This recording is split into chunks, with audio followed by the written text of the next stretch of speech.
ini adalah suatu berkat yang luar biasa. Saya diberi kesempatan untuk mengambil beasiswa di STT Trinity. Memilih Trinity tidak salah. Kenapa saya mengatakan tidak salah? Karena semua materi yang disampaikan, teori yang kita terima di kampus itu aktif di pelayanan. Itu nyata praktis di pelayanan.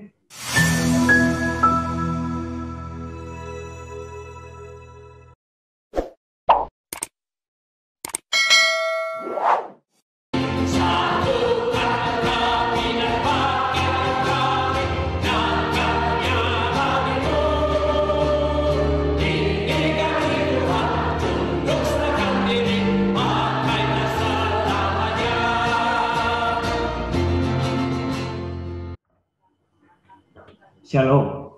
Shalom. Horas. Horas. Pertama sekali, mari kita ucapkan puji dan syukur kepada Tuhan Yang Maha Esa atas kesempatan yang diberikan kepada kita boleh berkumpul di tempat ini, di mana saya diberi kesempatan untuk menyampaikan kesaksian iman. Di sini dimintakan bahwa hal-hal apa yang telah Tuhan kerjakan sehingga membuat saya memilih STT Trinity ini. Jadi secara singkat, kenapa saya memilih STT ini? Terima kasih sekali saya ucapkan kepada Tuhan, di mana setelah saya resign dari pekerjaan saya sebelumnya di Jakarta, karena dulunya saya adalah seorang guru, kurang lebih saya mengajar di Jakarta itu 9 tahun. Kenapa mengambil keputusan untuk resign? Diakibatkan karena pandemi COVID-19, karena adanya pemotongan gaji, sehingga saya memutuskan untuk resign dari tempat pekerjaan saya. Dan satu hal juga, tidak adanya kemungkinan untuk diangkat menjadi karyawan tetap. Ketidakjelasan sehingga saya mengambil keputusan untuk resign. Setelah itu saya berpikir hal apa yang harus saya kerjakan Tuhan. Ternyata pada saat itu di tahun 2020, mama kondisinya dalam keadaan sakit yang akhirnya membuat saya untuk pulang ke kampung dan untuk merawat orang tua. Dan singkat ceritanya, ketika di kampung saya itu bertemu dengan Bapak Pendeta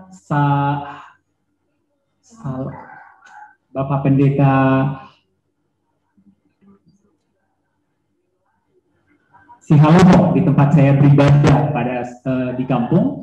Nah, singkat cerita kami bercerita mengenai waktu itu saya langsung terlibat pelayanan di gereja untuk remaja dan naposo. Kemudian bertanya bagaimana, kenapa bisa pulang begitu. Akhirnya singkat cerita saya menceritakan, kok kamu itu melayani sungguh-sungguh ya gitu. Ya begitulah Amang, karena kita juga selama di Jakarta perantauan memang terlibat memberi hati lah untuk melayani. Nah, sehingga Amang itu bertanya, kalau kulihat dari pelayananmu sepertinya kamu memiliki hati untuk melayani gitu. Sehingga pada saat itu Amang itu menawarkan, apa ya yang harus bisa saya bantu buat Julpi gitu. Sehingga singkat cerita Amang ini kemudian dengan inisiatif mencari beasiswa di STT Trinity ini. Kebetulan beliau kenal dengan Ibu Diana Nenggolan, sehingga berkomunikasi dengan ibu itu, di mana ada program beasiswa di STT Trinity ini. Dengan senang hati saya langsung mengucap syukur sama Tuhan. Kenapa demikian? Semenjak setelah saya dulu SMA tamat, saya bermimpi ingin menjadi seorang pendeta, tetapi orang tua saya tidak mengizinkan. Kenapa demikian? Ibu saya bilang, tugas seorang pendeta itu nggak gampang, Amang. Kenapa gitu, Mang? Karena tanggung jawabnya sangat besar. Nah, hanya satu pesan yang benar-benar saya ingat dari ibu saya adalah waktu itu bilang, bukti kamu kalau kamu sudah benar-benar hidup di dalam Kristus, tunjukkanlah melalui kehidupan kamu, tingkah laku kamu, bahwa Kristus itu benar-benar ada di dalam diri kamu. Karena itulah sebenarnya pelayanan itu, bukan harus di mimbar. Terus saya berpikir, iya ya, Lakukan apa yang sudah kau tahu, yang kau alami bersama dengan Kristus. Tunjukkan itu di dalam kehidupanmu. Nah, hal-hal itulah yang saya berupaya lakukan di dalam hidup saya. Saya percaya itu karena pertolongan Tuhan. Sehingga ketika anak itu kemudian berkomunikasi dengan Ibu Diana, akhirnya saya sudah sempat karena berprinsip akan pergi ke Papua. Kebetulan saya punya kenalan bekerja juga di sana, seorang teman yang sudah menawarkan kerja.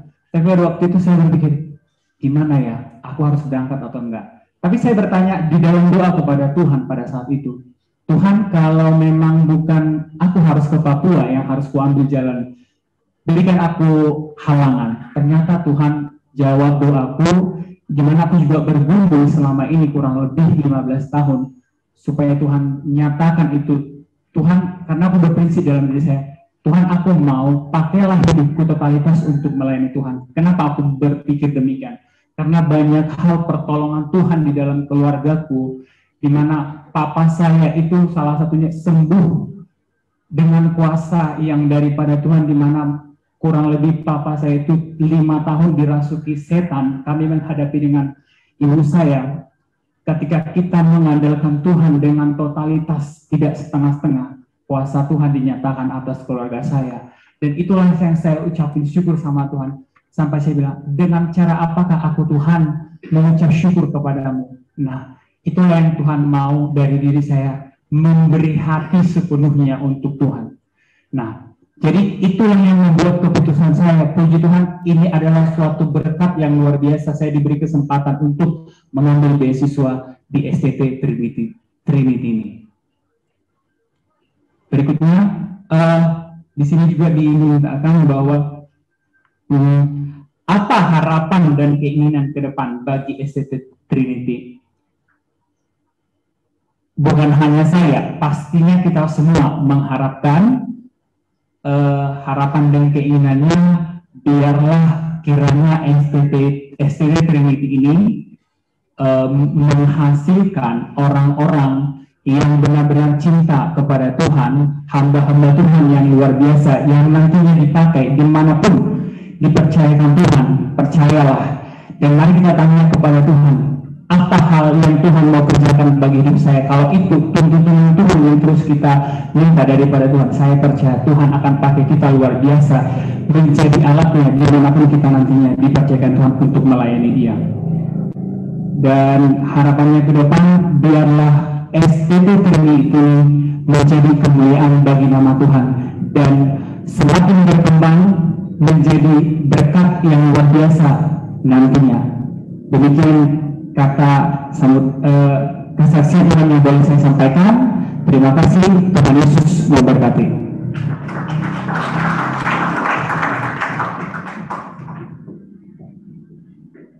Selanjutnya, Saudari Intan Wasik.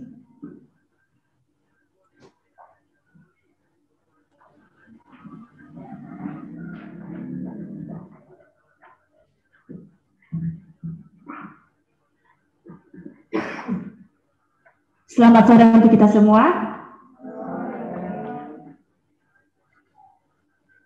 Baik, pertama-tama bersyukur untuk satu semester yang sudah berlalu, yang boleh dilewati.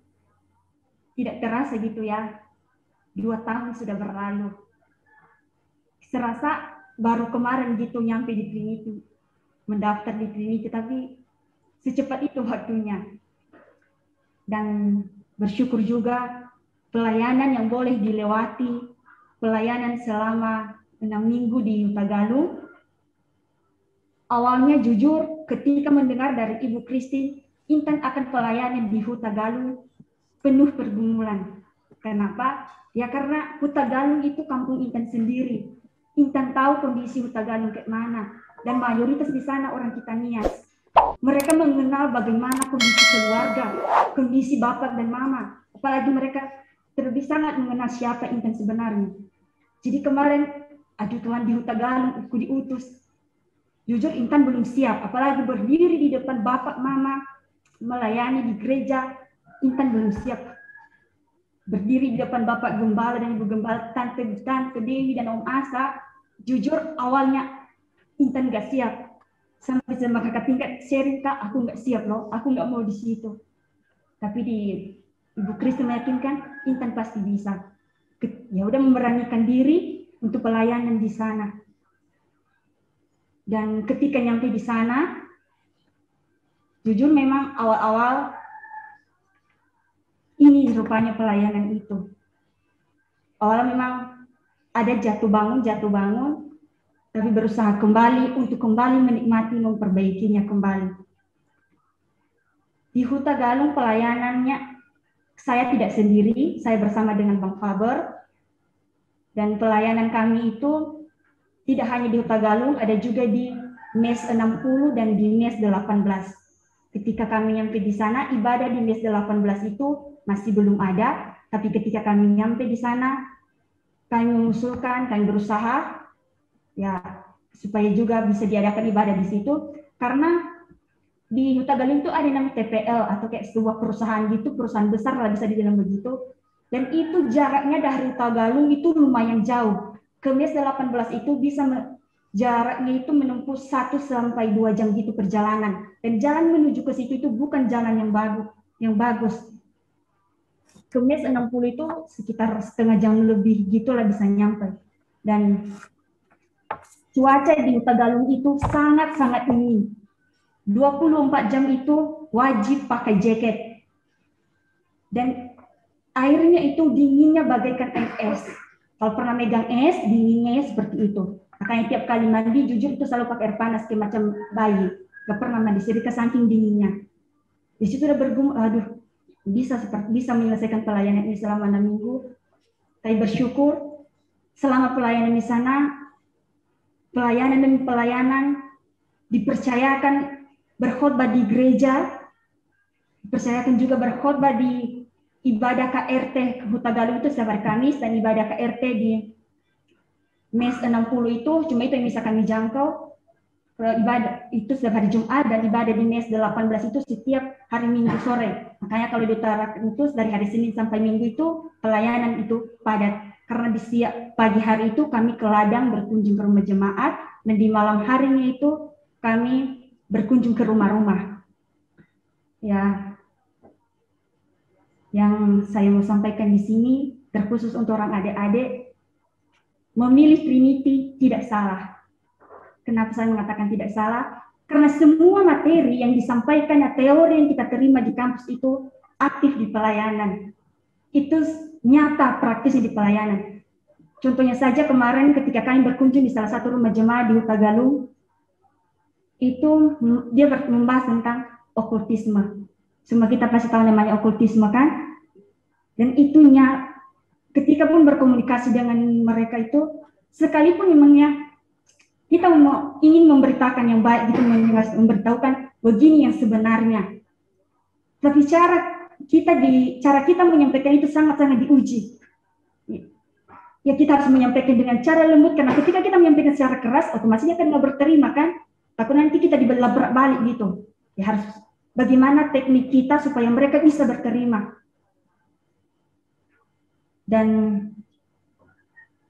pesan juga sama adik, marilah semuanya juga orang kakak-kakak, teman-teman, marilah belajar lebih lagi. Terutama khususnya mau bilang webinar-webinar yang diadakan Bapak di pelayanan itu sangat perlu. Suatu penyesalan tersendiri bagi Intan, jujur kemarin di pelayanan, Intan waktu SMP bertanya seperti ini sama Intan. Intan, apa perlu nggak yang namanya baptisan ulang itu? Jujur, selama webinar Bapak itu kemarin, Intan nggak fokus, Intan nggak menikmati gitu. Ketika ditanya itu, Intan nggak bisa menjawab. Jadi Intan bilang, tahu Intan nggak bisa, tapi Intan bisa menjelaskan secara, bisa juga bilang abstrak, secara konkretnya agar bisa mereka dapat. Jujur Intan belum bisa menjelaskan itu. Yang menjadi penyesalan sendiri, kenapa enggak dari dulu belajar? Ternyata di pelayanan itu sangat perlu gitu. Ya, menjadi juga evaluasi bagi Intan untuk lebih belajar lebih giat lagi ya Intan. Dan kemarin juga di rumah, Mama bertanya begini sama Intan. Di Indonesia ini banyak kali mahasiswa STT. Nah, pertanyaannya, mau kemana nanti semua pelayanan ini? Dikemanakan ini semua? Di mana tempat pelayanan, di mana ada gereja yang menerima dengan jumlah mahasiswa yang begitu banyak ini? Saya bilang sama Mak, Mak, memang Intan akui di Indonesia ini sangat-sangat banyak STT, banyak mahasiswa. Tetapi pertanyaannya, adakah yang mau melayani di pelosok-pelosok? Adakah yang mau melayani di pelosok sana dengan keadaan kondisi yang sangat miris, seperti di Huta Galung dengan situasi dingin seperti itu? Banyak yang bilang nggak sanggup, mundur atau apa segala macam. Kan saya bilang sama Mama, memang banyak Mak, tapi apakah mereka sanggup? Dan saya meyakinkan Mama, Mak, di kampus kami, bahkan saya bilang sendiri, rektor kami menekankan kalau datang ke Trinity tujuan untuk mencari uang, mending keluar. Apa maksudnya? Ya, harus bisa menghambur bagaimanapun nanti pelayanannya ke pelosok pun itu yang kami utamakan, Mak. Gitu disampaikan sama Mak, kata Mak, iya juga ya. Makanya kemarin sangat bersyukur kalau seandainya dari kampus ada undang pelayanan, mulai kemarin sama Bang Fernando. Saya sengaja memang mengajak Bapak Mama, ada ibadah dari kampus malam ini, bisa Mama ikut?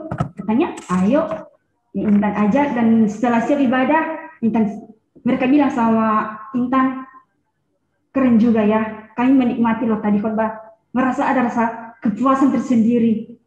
Terima kasih Tuhan. Yang dulu jujur, keluarga Intan sendiri, mereka kurang mendukung Intan. Kenapa? Keluargaku itu terdiri dari 2 agama. Kakakku yang di atas itu agama Katolik. Ya, banyak orang-orang berkata, bisa dua agama dalam satu keluarga, tetapi pelayanan kemarin, Intan benar-benar bersyukur, terima kasih Tuhan. Ini rupanya tujuan Tuhan, kenapa Intan diutus di Huta Galung ini. Meyakinkan Bapak Mama kalau memang bisa.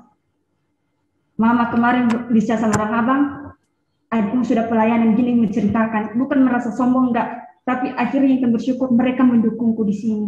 Yang dulunya tidak, tapi pada akhirnya melalui pelayanan mereka bisa mengakui Intan di kuliah di tempat ini. Dan jujur juga, kalau sama adik, 2 tahun di sini itu bagi Intan sendiri, Intan tipe orang yang suka down. Bahkan jujur Intan sering berkata, Intan mau keluar, Intan nggak sanggup. Tapi ketika terjun ke dunia pelayanan kali ini, pelayanan cuma 6 minggu, Intan bersyukur. Intan digerakkan, diberitahukan, diajarkan kembali. Intan, ini tujuan, kenapa kamu dipanggil? Intan bilang, kenapa aku di sini? Ini bukan tempatku. Tapi di pelayanan diingatkan, ini sebenarnya kenapa kamu dipanggil. Di MES 18 itu mereka jarang beribadah, bahkan tidak pernah. Ketika sharing dengan mereka di situ mayoritas orang kita NIAS. Sharing berbagi pengalaman dengan mereka berkata, kami di sini ada 3-4 tahun sama sekali tidak pernah beribadah. Betapa mirisnya mendengar mereka seperti itu. Kerinduan mereka untuk beribadah itu sangat-sangat kuat. Bercerita dengan mereka, aku yang mendengarnya, Tuhan bagaimana? Siapa yang mau melayani mereka? Bahkan mereka pas mau kami pulang ke sini, mereka bilang, siap ada enggak yang mau menjemput kami dari dalam ini, biar bisa kami pelayani, biar kami bisa ikut beribadah di Huta Galung. Karena di situ mesnya bukan cuma 1, banyak, tapi berjauhan. Mendengar kerinduan mereka itu, Intan semakin disadarkan, ini tujuanmu diutus pelayanan ke tempat ini. Biar kamu tahu betapa mirisnya di luar sana. Mungkin kita di sini tidak merasakan, karena kita tiap hari pasti beribadah. Bagaimana dengan kondisi mereka di luar sana? Jujur, sangat-sangat bersyukur pelayanan di 6 minggu ini bisa melayani, bisa juga menikmati dan bisa disadarkan. Ini Intan tujuanmu. Diharapkan menjadi doa Intan ke depannya. Doakanlah semoga Intan melalui pelayanan ini semakin teguh lagi dan harapannya tetap setia dan memenuhi panggilan. Dan semakin menikmati lagi, semakin bersungguh-sungguh lagi belajar. Dan kita semua juga kiranya kita boleh tetap setia dan tak dalam memenuhi panggilannya. Terima kasih.